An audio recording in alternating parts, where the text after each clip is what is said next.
I was thinking about motivation lately.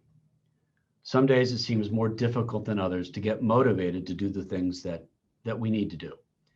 I had a challenge this weekend. I had to clean out a storage locker, and I wasn't really very motivated to do it. And actually, I've been putting it off for a while because I said, I'll become inspired at some point and I'll do it. And I discovered this a long time ago, and I knew it. If you wait for the inspiration or the motivation to do something, you might be waiting a long time. So I finally just decided, get in that storage locker and start cleaning it out. And I found a really cool thing when I did that. I'm going to actually show it to you right here. I'm going to hold it up. Well, it's cool to me at least. It's a medal that I got in the Cub Scouts when I was in third grade. I must have been about 8 years old. I got that medal for doing a 1 mile hike.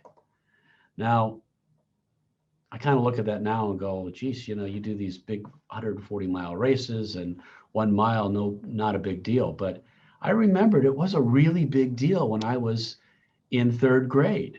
It seemed like we were going forever. And I didn't have a lot of motivation to really do that hike. I just kind of showed up because the rest of the pack did, and our den mother was there. And you know what I learned? I learned that sometimes you need others to help motivate you.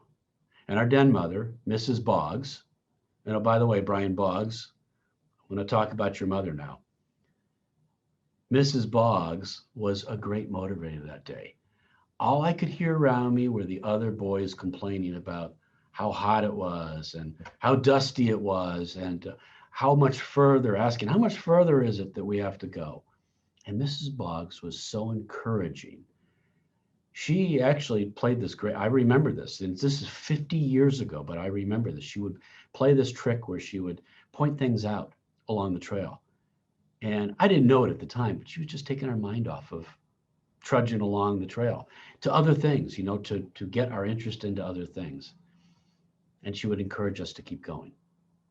And that day I needed that motivation to keep going. I didn't know we were walking a mile. I just knew it seemed like a really long walk.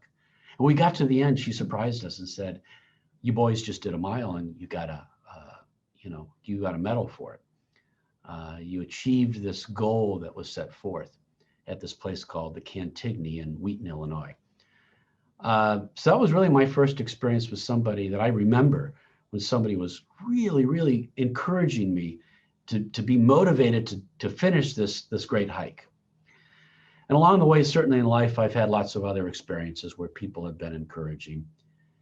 You also have to be careful about the people that are demotivating, not listening to the people around you, because the people around you might not be saying the things that are going to help you be successful. And that's when you need to learn to shut things off and shut things out.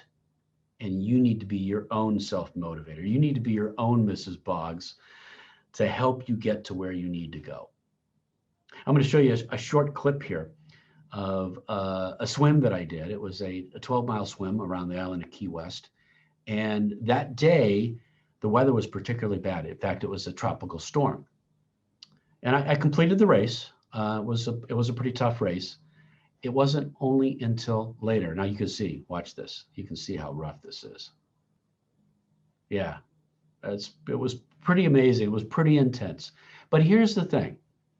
I found out later on that 30% of the people that signed up for that race, for that swim, they dropped out in the first mile. They got off at this pier because it was just so rough. Well, thank goodness I didn't know you could quit.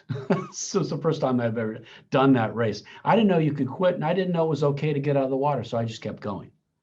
Boy, that would have been a real demotivator if I had known that that was an option. And you see, now I never put quitting as an option in anything in life. So there's an example of how you can be demotivated either by people around you or by the information that people around you maybe aren't following through with the things that you all agreed to follow through with.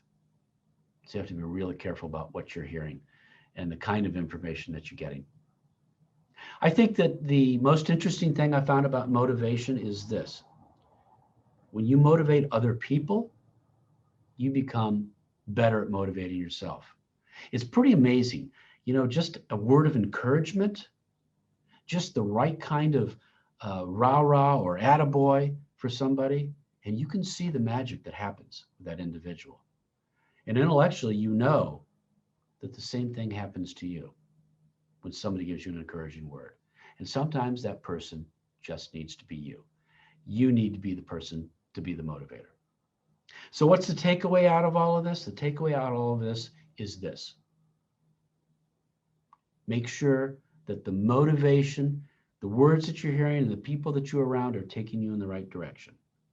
Make sure you're not getting demotivated by what people are saying. And you need to be your own motivator. You know, the Mrs. Boggses of the world, she was great when I was just starting out, but I needed something to carry me through my entire life. And motivation is a skill, okay? You can get better and better at it the more you work at it. If you wait to become inspired or you wait to be motivated, you might wait a really long time. Instead, the best course of action is just to get into action and start doing that thing. And along the way, you'll find the motivation will grow and you'll be able to accomplish great things. Go get motivated.